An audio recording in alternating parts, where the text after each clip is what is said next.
No, definitely not professionals.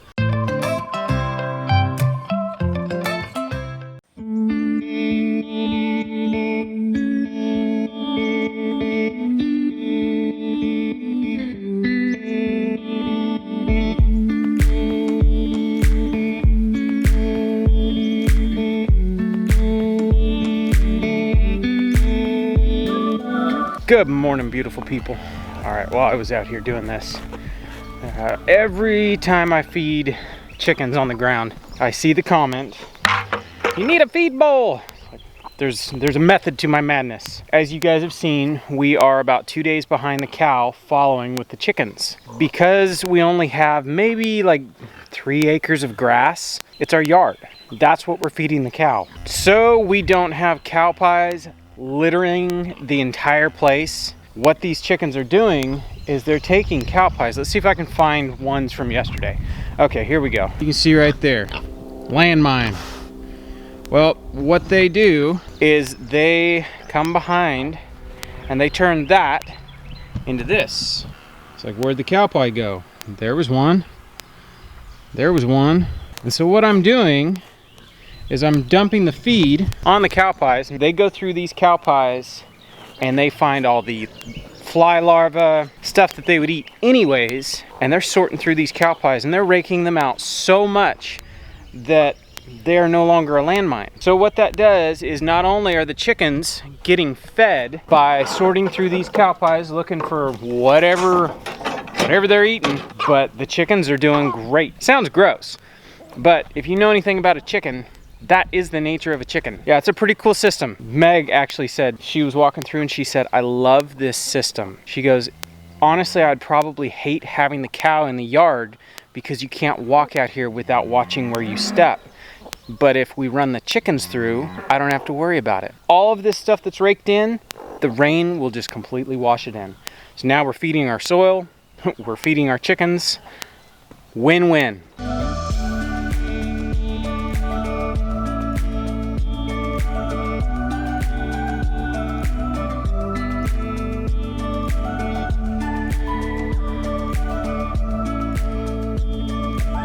This is my favorite part.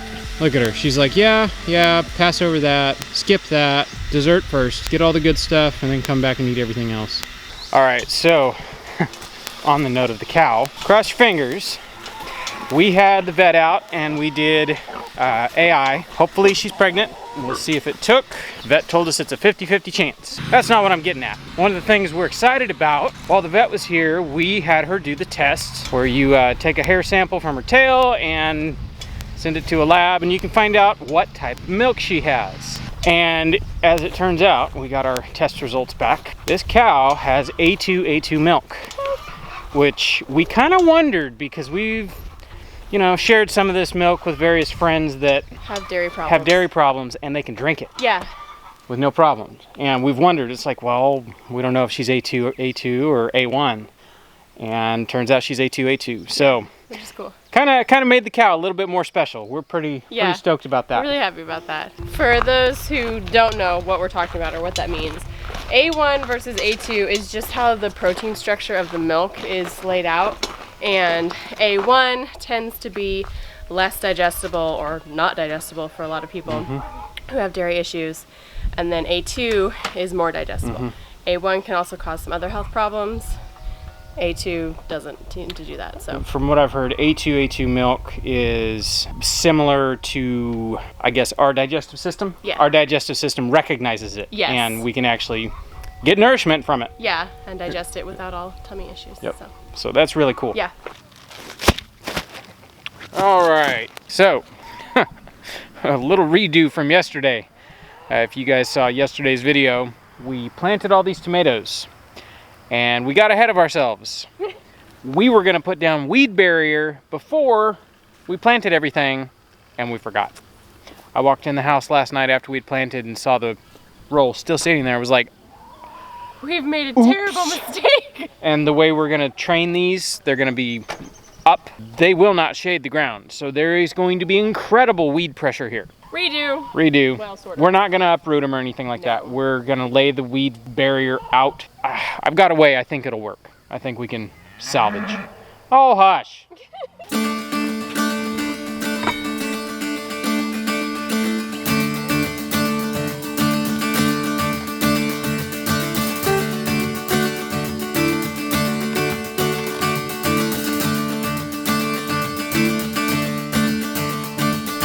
All right, I think this will work. We're just cutting slits and slipping it over. I think one of the bummers is this side will still get weeds, but because this is on the outside, I could actually weed this no problem. I think we're in business.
So something we realized after we finished this first row is watering is going to be interesting. So I think what I'm going to do is cut a bigger X, maybe actually physically cut out a circle so I can water. I may go pick up some drip tape and run some drip tape. It's not too incredibly difficult to just pull this stuff up at this stage. We'll water after we're done and we'll see how it looks. It says this is water permeable on the label. I don't think so. This reminds me of the house wrap that we wrapped the mobile home in. It does not look like it's going to be water permeable. Maybe if water's sitting on it, we will see. We don't pretend to be professionals. We don't pretend to know what we're doing. No, definitely not professionals. So this is the first time we've ever grown tomatoes in this manner. Yes. And this is the first time we've ever used weed barrier. Hey, Sketch, you actually came outside. Come out. What are you doing? Anyways, so we're gonna continue rolling with this. We got one more piece to cut. I'm liking this.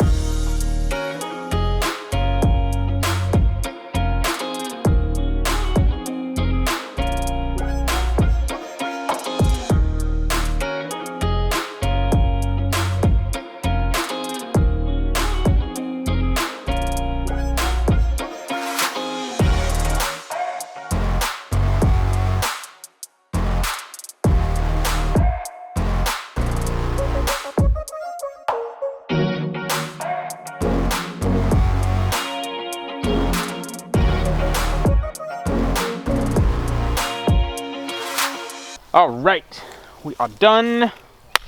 Whatever we've got going on, I don't know if it'll work the way we want it to, but I know we will thank ourselves because ain't nobody want to be out here when it's 1,000,000 degrees weeding. No. Especially a bed this big. No. Because around here, July is our wettest month, and we could realistically have rain every day. Yeah. It's happened before. I think it's very weedy. With that, how about a garden tour? Yeah. Now that stuff is in. Yeah. This is the tomatoes. Ta-da! Ta-da! All right, we'll start walking. Should I do it like a tour guide? Sure. And over here on the right, you'll see this beautiful, stunning Japanese maple And the sunflower. and a transplanted sunflower that looks like it's going to make it. We have cabbage. Brassicas. Chinese cabbage. So the Chinese cabbage which is ready to come out. like it's ready. Yeah, we need to I harvest mean, it this. looks absolutely fantabulous, aside from the flea beetles. Well, we're doing okay. Look at that. Yeah. Look at that. All right, the onions. The onions. We have never grown onions that look so good. They're doing great. And we started these from seed. We had an onion bed. It's where the Potatoes potatoes are now. It was the year Buggy was born. Yeah. We didn't come out and harvest our onions, and they were little. They weren't too great good. anyways. So we saved seed. You know, it's like, Right. it's not a total bust. We'll just let these go to flower. We'll let them go to seed. We harvested. I stuck them in the shed on top of the refrigerator. And then in about, what, January? Yeah. It was like, hey, let's go see if that seed's viable. And so we brought a whole ton in, lay it on a damp paper towel in a plastic bag, and just lay all the seeds on it. Don't close up the bag. Right. And see what sprouts. Yeah, it's called chitting. Chitting? Mm-hmm. Okay. Yeah. And then when they sprout, you get to sit there with a pair of tweezers and grab them and put them in a seed tray. But then you get this. But then you get this. Every time we've grown onions in the past, we've always done starts, and we've never been happy. Yeah. This time, we're growing from seed, and so far they look better than any starts we've ever done. I'll let you do this bed. This is our favorite kale. We've grown this 3 years in a row now. This is the Ragged Jack. It is so sweet and so delicious. We love it. It's so good. More brassicas, various ones. I don't see any name tags. So, is there a name tag? That says cauliflower. Okay, cauliflower. Amazing cauliflower. Amazing. It doesn't look. It doesn't look amazing. To me. I have not been very impressed. Now this is broccoli. This is broccoli. And there's one we need to pick. Yeah, we'll pick that tomorrow. These might be Brussels sprouts. Okay. What's that name tag down there? That is broccoli. Broccoli? Oh yeah, Brussels sprouts. Brussels sprouts, okay. Yeah. You're actually supposed to plant them for fall. And I was like, you know what, we're just gonna try it. I watched a Red Gardens video. Yeah. He starts his, like when we started ours, and he lets them go all summer long. In trays? Oh, like just this. like this. Okay. Cover them up, keep Yeah. the bugs off of them, Huh? smash caterpillars, all that goodness, and let them get into winter, and that's when they'll produce. That's what he does. We're not in Ireland, so I don't know if it's the same for us. We have peas on the trellis, onions, the few little onions we had left, leeks here, the radishes, a little bit of Swiss chard, and more peas. And then this bed, which Yeah. I don't know why, it's just a beautiful So bed. Beautiful. Ignore that one. We harvested that one. More peas. Lettuces. This is like a head lettuce. This is more brassicas. I got these starts from Rebecca, and I'm not exactly positive what they are. And then lettuce I sowed, and I need to succession and put some more there. And then a random kale. Random kale, that's a dinosaur kale. Yeah, it is. So we have a little bit of cilantro on the end, and then we have various beets. These were Kyojas, Goldens, and then I think bull's blood. Those two have not done very well. The Kyojas are doing great.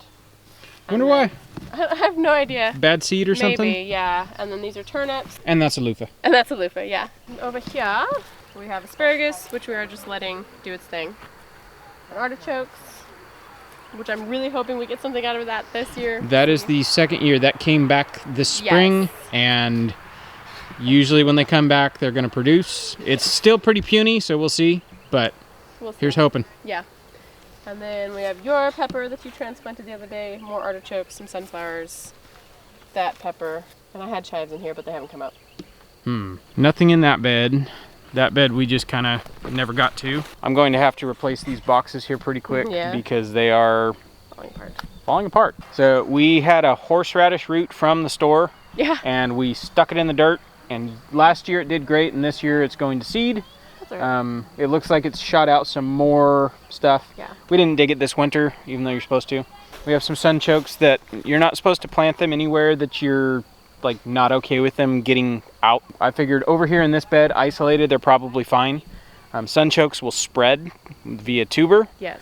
So you have to be careful, because if you miss one little piece of tuber, you've got them coming back. Yes. Which I'm okay with that. You can eat them like potatoes, sort of. Yeah. Potatoes are jamming. Doing amazing. They're doing great. Super happy with these. We heavily amended this bed because we hadn't really planted in this bed since those onions that we saved for seed. And apparently the amendments are working.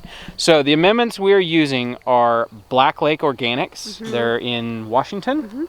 All natural organic fertilizers. So it's, fish meal, bone meal, blood meal. It's all the stuff you need. Get your soil tested and figure out what you need. The specific mix we got was their bloom mix. It's based off the Steve Solomon recipe. They worked with him actually to make it. Yeah, Steve Solomon, I believe it's the Intelligent Gardener. He has the intensive. Other $5 word. The intensive way of planting is pretty busy. Yeah. And it requires supplementing your soil with amendments. Right. Well, we finally got on that train, and everything we have grown with the amendments, it's night and day difference. Oh, it's been amazing. Our soil, the native soil, isn't that bad. It's just depleted. Now that we're starting to find history about this this area, basically back in the 30s, the era of the Dust Bowl, when all of these swales were cut in, this land everywhere around us was farmed until the only thing they could grow was grass. Yeah. Which is kind of sad. So we're slowly rebuilding as we can.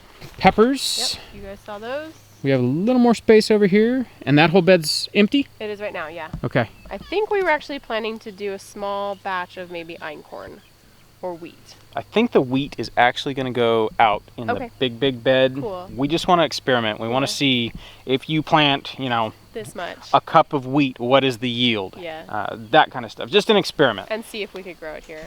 We might try flax, maybe. We'll see. Flax would be kind of fun. Yeah, it would be cool. All of the peppers, like you guys saw, and our garlic. And then here's the hot pepper bed. Yep. Lovely. There's the okra we planted. So there's okra planted. There's eggplant there. A couple eggplants. Lettuce we started. This back bed with the lettuce is going to be our sweet potato bed. So we'll crop that out and put our sweet potatoes when they're ready, which they almost are. I've got all my slips going. Oh. What? Every single video, people ask about the orchard. Should we walk over there and look at the orchard? Yeah, it's getting kind of dark. Kind of dark. But here's our corn. Corn is slowly but surely coming up. It is. All right, this bed is where our squash is going to go. Yes. So this still needs to be amended. Yes, we have to amend that. And then here's all of our green beans. Yes. Other sprouts or just the first row? Just the first row right now. All right, this battery is just about done, but it's okay because we have made it down to the orchard. I am currently working in the orchard whenever I get a spare minute. Billy over at Permapastures Farm came out here and kind of lit a fire under my butt. He walked out and he's like, man, this is a great space for an orchard. You could do the permaculture orchard thing, do the trio of trees. So that's a, you know, 2 fruit trees and a nitrogen fixer. I had forgot that. Yeah. This is all a mix of various apple varieties, pears. We have some persimmon here, peaches, nectarines. We have a pawpaw. Which the pawpaws are going to get moved. Yeah, they are. We also picked up some plums today at the nursery, so those will be getting added into here. Okay, so I'm going to show you what I've been doing. The grass has gotten out of control around some of these trees. That's my fault. You guys saw, if you've been with us for a while, we wood chipped everything. Substantially wood chipped. I mean, a foot deep around these trees. Look at you. You're so nice flower in your hair. Very cute. Dog?